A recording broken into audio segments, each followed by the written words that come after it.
आणि सुलभाताई खोडके विद्यमान आमदार त्यांनी त्या ठिकाणी राष्ट्रवादी काँग्रेस पक्षामध्ये त्या ठिकाणी प्रवेश केला।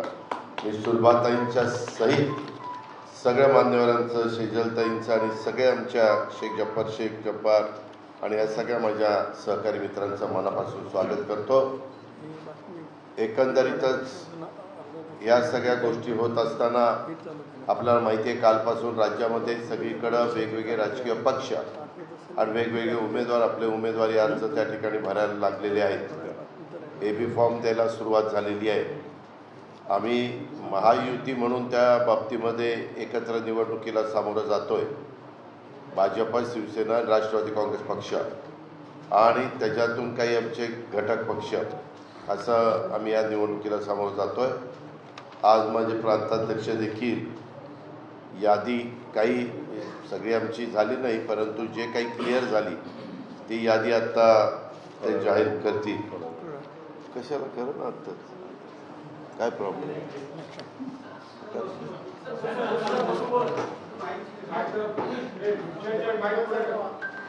अरे बापरे।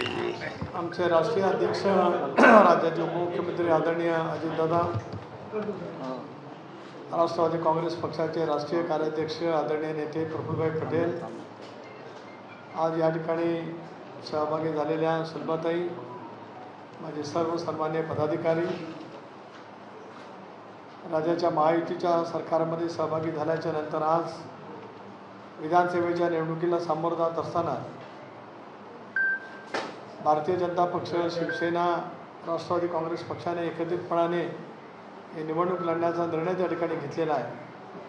2 दिवसापूर्वीच पक्षाच्या संसदीय मंडळाची बैठक त्या ठिकाणी झाली। त्यामध्ये आदरणीय राष्ट्रीय अध्यक्ष, राष्ट्रीय कार्याध्यक्ष प्रफुल्लभाई, ज्येष्ठ नेते भुजबळ साहेब, हसन मुश्रीफ साहेब, दिलीप वळसे पाटील साहेब, धनंजय मुंडे आदी सर्वच पक्षाचे वरिष्ठ नेते एकत्रितपणाने त्या ठिकाणी बसले होते। आणि त्याच्यातून आज काही जागांच्या वरचे उमेदवार आम्ही या ठिकाणी घोषित करतो आहोत। त्यामध्ये यादी आपल्याला मिळेलच। बारामती मतदारसंघातून आदरणीय अजितदादा पवार, येवला मतदारसंघातून छगन भुजबळ, आंबेगावमधून दिलीप वळसे पाटील साहेब, कागलमधून जरा टाळा नाही वाजव, ते माझ्यानंतरचं नाव त्यांना ऐकायला मिळालं।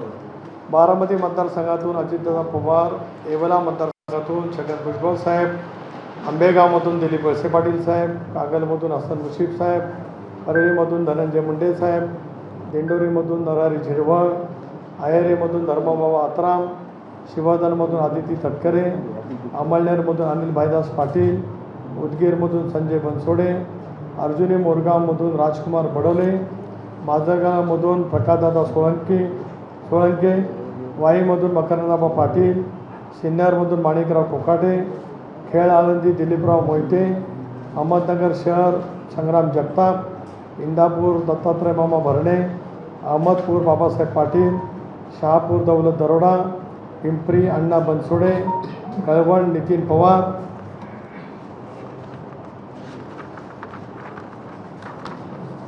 कोपरगाव आशुतोष काळे, अकोले डॉक्टर किरण लामटे, बसमत चंद्रकांत उर्फ राजू नवघरे, चिपळूण शेखर निकम, मावळ सुनील शेळके, जुन्नर अतुल बेनके, मोहोळ यशवंत माने, हडपसर चेतन तुपे, देवळाली सरोज आयरे, चंदगड राजेश पाटील, इगतपुरी हिरामण खोसकर, तुमसर राजू कारेमोरे, पुसद इंद्रनील नाईक, अमरावती शहर सुलभा खोडके, नवापूर भरत गावित, पाथरी निर्मला उत्तमराव विटेकर, मुंब्रा कळवा नजीब मुल्ला, असे 38 पहिले अशा एकंदरीत 38 पहिल्या टप्प्यातील उमेदवाराची घोषित आम्ही या ठिकाणी केलेली आहे।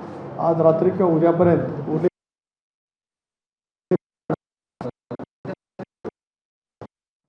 आताच आपण पाहतोय राष्ट्रवादी अजित पवार पक्षाची सुद्धा जागा वाटपाची पहिली यादी जाहीर झाली आहे। सुनील तटकरे यांनी संपूर्ण यादीच वाचवून दाखवली आहे आणि यामध्ये अनेक दिग्गजांचे नाव आहेत, अनेक विद्यमान आमदारांची नाव आहेत, अनेकांची प्रतिष्ठा आता पणाला लागल्याचं यातून दिसतंय। अजित पवारांची पहिली उमेदवारी यादी जाहीर झाली आहे।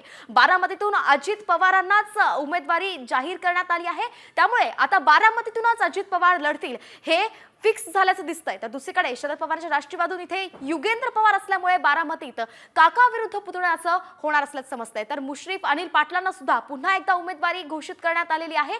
हिरामण खोसकर यांना सुद्धा उमेदवारी जाहीर करण्यात आली आहे. त्यामुळेच आता अनेक दिग्गज नावं या यादीमध्ये असल्यामुळे येवल्यातून छगन भुजबळांची सुद्धा जी नाव आहे याच्यावरून दिसतंय की अनेक दिग्गज नावं हे अजित पवारांच्या राष्ट्रवादीच्या यादीमध्ये दिसत आहेत. तेव्हा आता अनेकांची प्रतिष्ठा पणाला लागणार हेच समजतंय.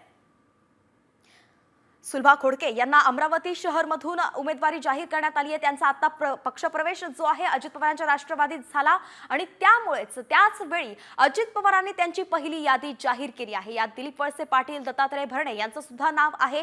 मुश्रीफ अनिल पाटील यांचं सुद्धा नाव आहे. बारामतीतून अजित पवारांना देण्यात आलं आहे. तर हिरामण खोसकर यांना सुद्धा पुन्हा एकदा संधी देण्यात आली असून अमरावतीतून सुलभा खोडके या निवडणुकीच्या रिंगणात उतरले असल्याचं दिसत आहे. हे दृश्य आपण पाहतोय. सुलभा खोडके यांचा काही वेळा पूर्वीच अजित पवारांच्या राष्ट्रवादीत पक्षप्रवेश झाला. सुलभा खोडके यांचे पती जे आहेत ते अजित पवारांचे अतिशय निकटवर्तीय मानले जातात आणि त्यामुळेच आता सुलभा खोडके यांना राष्ट्रवादी अजित पवार पक्षात प्रवेश मिळाल्यानंतर निवडणुकीच्या रिंगणामध्ये त्यांना उतरवण्यात आलंय. अमरावती शहरमधून सुलभा खोडके या निवडणुकीच्या रिंगणात असतील. त्यामुळेच आता तिथे काय घमासान होतंय हे पाहणं महत्त्वाचं असणार आहे. पिंपरीतून अण्णा बनसोडे यांना सुद्धा उमेदवारी जाहीर करण्यात आली आहे. आपण पाहतोय बारामतीतून अजित पवार, येवल्यामधून छगन भुजबळ, कागलमधून हसन मुश्रीफ, परळीमधून धनंजय मुंडे आणि दिंडोरीतून नरहरी झिरवाळ यांच्या नावाची घोषणा जी आहे ती करण्यात आली आहे.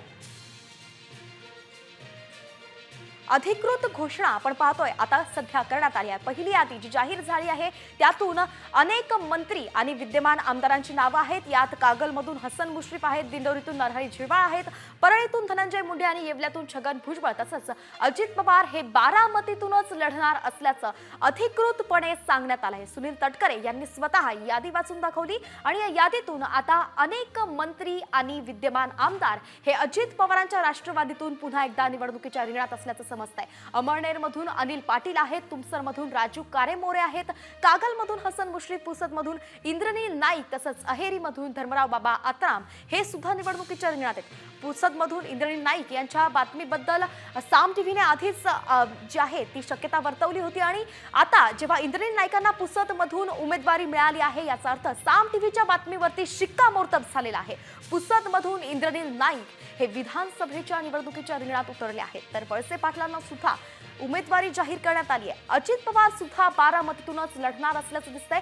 बारामतीमध्ये आपण पाहतो एक हाय व्होल्टेज अशी जी निवडणूक आहे आणि सामना आहे तो रंगण्याची शक्यता आहे. कारण अजित पवारांच्या समोर त्यांचेच पुतणे जे आहेत युगेंद्र पवार हे निवडणुकीच्या रिंगणात असल्याचं समजतंय. राष्ट्रवादी शरदचंद्र पवार पक्षाकडून युगेंद्र पवारांना एबी फॉर्म दिल्याचं समजतंय आणि त्यामुळेच आता बारामतीमध्ये काय होतंय, कसं समीकरण बदलतंय आणि कशी रणधुमाळी रंगतीये हे पाहणं महत्त्वाचं असणार आहे.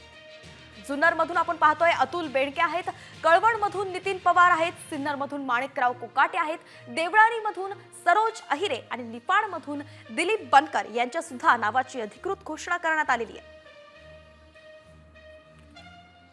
शहापूरमधून दौलत दरोडा आहेत, श्रीवर्धनमधून अनिल तटकरे आहेत, उदगीरमधून संजय बनसोडे आहेत, तर जुन्नरमधून अतुल बेनके आणि आंबेगावमधून दिलीप वळसे पाटील हे पुन्हा एकदा निवडणुकीच्या रिंगणात उतरतायत.